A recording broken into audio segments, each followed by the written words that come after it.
Derek from Urban Bigfooter. It was so funny. Last night, I thought that I was putting out frozen chicken livers, for the big feet. But it turned out to be frozen Chipotle peppers, some hot peppers. Look, they took a bite out of it and threw it to the ground. They ripped it open from the bottom and they took a bite out of it and they threw it to the ground. They did not like it. Look, guys, I'm sorry. That's so funny. I'm sure they got their mouth lit up because that is some hot peppers. Chipotle peppers are hot. I use them for chili. And I guess I forgot that I packaged them.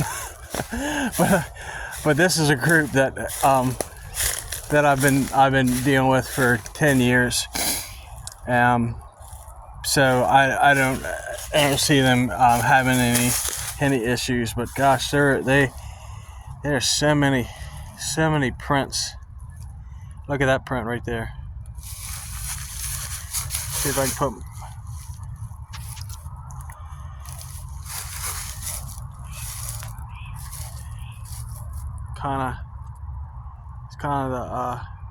The light is kind of enhancing it a bit.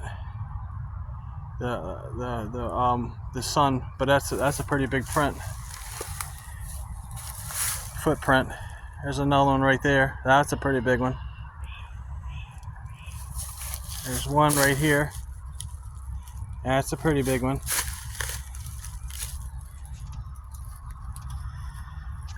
So, yeah. But anyway, I brought some crab. I brought you some homemade Maryland crab soup.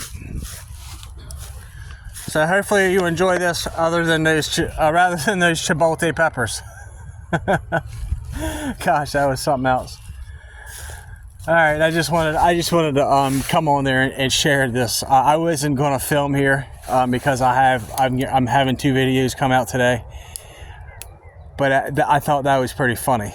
I was like, oh man, I looked at it, I'm like, oh, that doesn't look like chicken livers. And I had to smell it. I'm like, oh man, that's my old Chipotle peppers that I made my last chili with.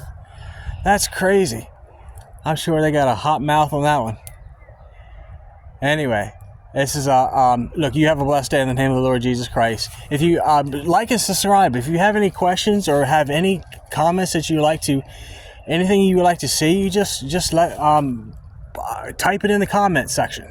Like and subscribe. We're going to do this adventure together, right?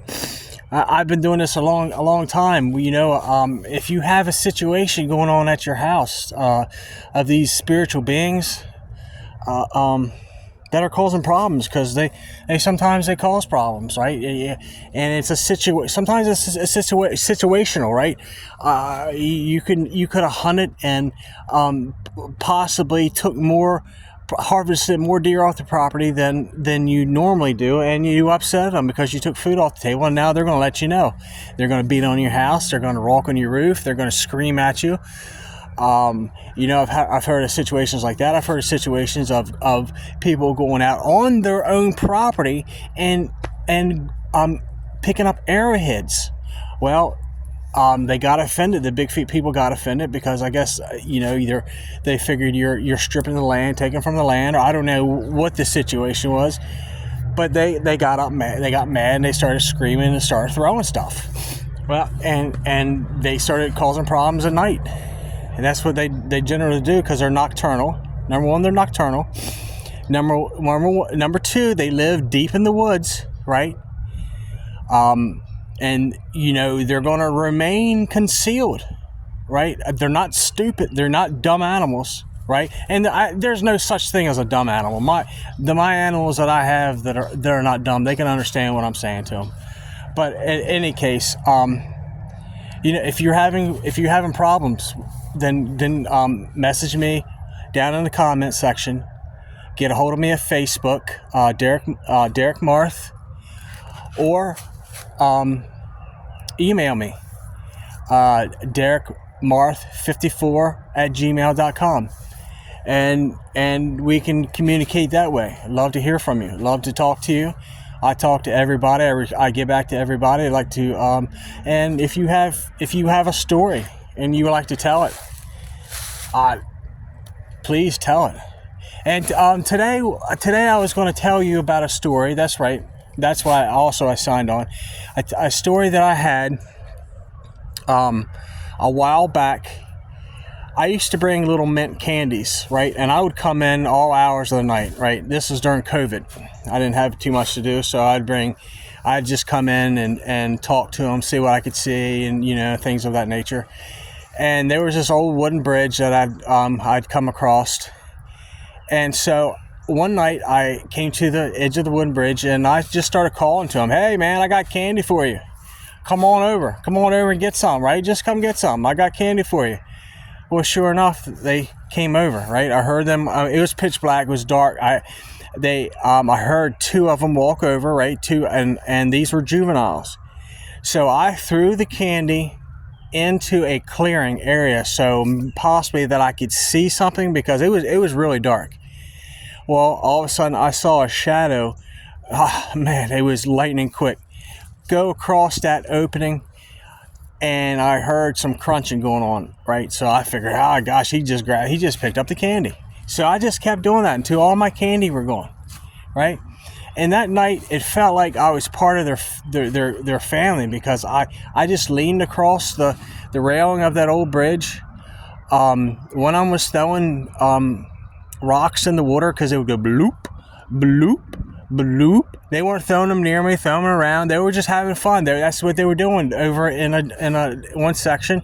Another section, it sounded like a couple kids were in the water splashing and playing, right? It was a lot of ruckus in the water, like just splashing, right? Splashing.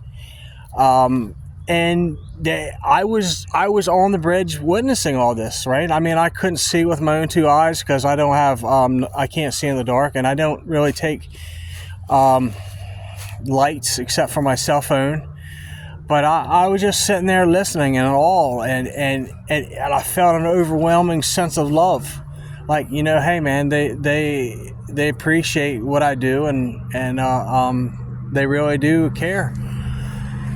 And I thought that was one of the best experiences. And since then, they've come out. They don't come out often. I had one about a year ago run across the trail on me. It was a juvenile. I would assume it was a juvenile. He was about 6.5 feet. I heard a couple steps in the woods, and my first impression was, what is this? It was early in the morning. I was like, what is this black man doing running out of the woods, running into another dark woods? What is he doing? And when I stopped to sit and process all this person, well, number one, didn't step right. It looked like he was gliding on skis, and he only took 3 steps. I remember that. He only took 3 steps, and he was out of sight, and he was gone. And it wasn't a black man. It was one of these beings. Sometimes they randomly do that. You know what I mean? They come on out and say hi, right? I'm not carrying weapons. I'm not threatening. You know what I mean? I'm not yelling, screaming, or I have a bad heart. And I believe they can read that. They can see that. And it's all about it. It's all about how they perceive you and how you walk, right? And are you walking in fear? And I don't walk in fear. I walk in love. But I just wanted to share those 2 encounters that I had. And oh gosh, another plane, super low. That was another couple experiences that I had. And I've had quite a few in the past 10 years. Look, just like and subscribe, and write me your experience. You have a blessed day.